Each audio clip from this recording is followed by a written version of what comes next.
Hi, I'm Charlie, and this is going to be a lukewarm review of Star Wars The Last Jedi.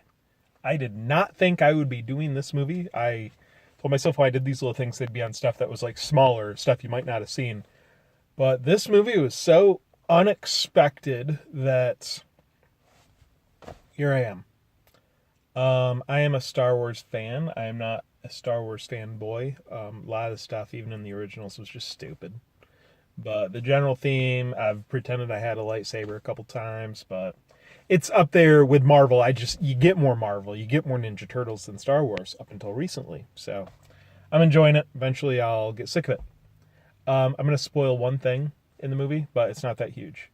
This movie left me in shock in multiple points, mouth agape. I knew it was going to be good and different than J.J. Abrams' version, but starting before this, but when Rey's handing that lightsaber off and the stupid Force Awakens holds on it forever, you're just wondering what he's going to do. And the fans are all salivating. What's he going to do? He's going to take that and take her in and train her and be perfect and be the launch pad of the new one. Kind of like Harrison Ford was in the first one. But this movie, he takes it and he just throws it behind his shoulder like he don't care. And he just shrugs.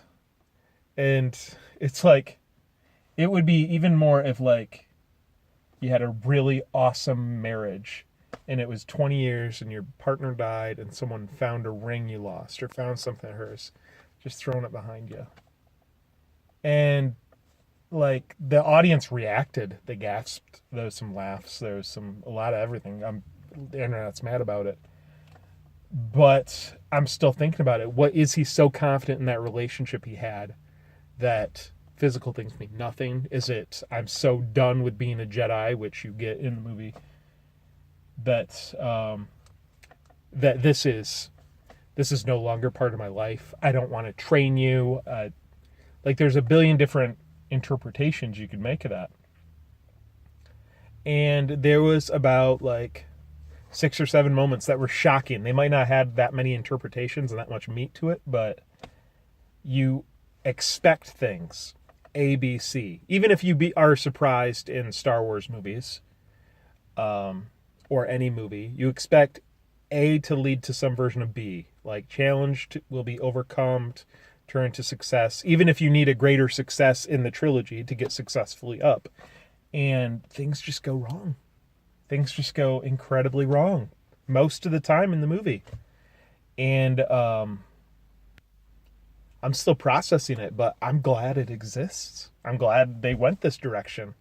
And the internet's allegedly in an uproar because they're attached to what they claim Star Wars for themselves. But no, you don't get to be in control. And I really appreciated most of the stuff they did. Some of the comedy's corny. Some of the stuff they did with Finn and Rose didn't build their characters and just seemed like a side trip. But there was good stuff in that casino planet and their side trip. I'm really hoping they're not setting up other triangles, but everything. And everything was so compartmentalized, a little bit like Empire. Like you had the spaceship, you had the island, you had the casino planet. They were so compartmentalized and small. Whereas Force Awakens was like big, even though it was, they say it wasn't. It's a bit of a reboot of the new trilogy, and it was just so interesting. Part of it did feel like a web series, but that's okay. Like, that's okay. I can't believe they spent this much money on this. And you have to be that confident in your success to print money to make these type of chances, and I'm so happy they're doing that. It's a beautiful movie. I can tell a couple of things that they wanted to be as long shots were stitched together digitally.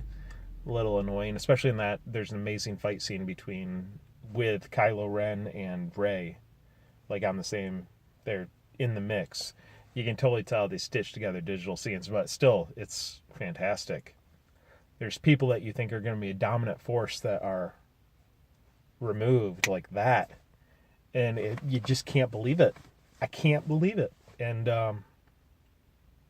that doesn't mean I'm 100% on board, but that means I'm 100% interested in where you take it here.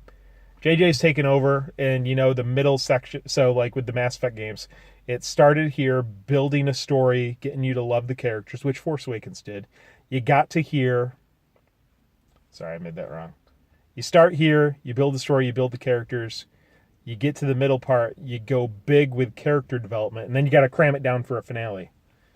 And instead of doing that, this almost went like that. It brought itself in and deviated itself from the way you think things will go just thematically. And it was wonderful. And there's so many caveats to the success at the end. And it's not just a big bad's coming. It's different. It's felt like life, and it felt like kind of how I expect life to turn out, and then things go a different way. And I question God, and I say, God, things weren't supposed to go that way. Like, I get the broad strokes, but the broad stroke didn't even go that way. Like, Trump wasn't supposed to win. And it's a reminder that we're not in control of Star Wars. Star Wars does not belong to us. I mean, we had an entire prequel trilogy that we thought belonged to us and gave us what we wanted, but it wasn't. I don't know if it gave us what it needed, and they really got to stick the landing. And JJ is probably the safest guy to do that, which I'm still annoyed he's doing the last one. Whatever. Go see it. That ending battle scene took too long, but the planet with the salt and the red dirt, beautiful.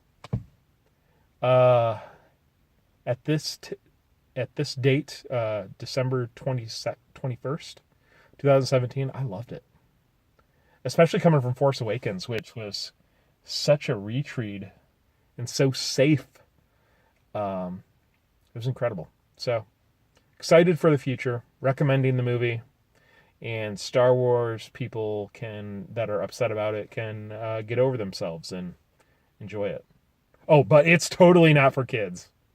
Like, it's got the pretty stuff. Kids won't be, like, scarred, but, man, this is a Star Wars for people that can process complex things. Even though it's still dumb. It's still a dumb space movie, but it's complex. And, like, characters get what they need, but that's not always through challenge and immediate success. It's through challenge, failure, a little bit more failure, and then life. We always try to put these narrative on things. I'm thirsty, so I drink, and I'm not thirsty, the end. But I'm thirsty, I find water, I choke on it a little bit, I pound myself a little bit. I'm not quite as thirsty, but now my throat hurts. And they did that while making it entertaining. So, Last Jedi, I'm glad you exist. That's all I got. Thanks.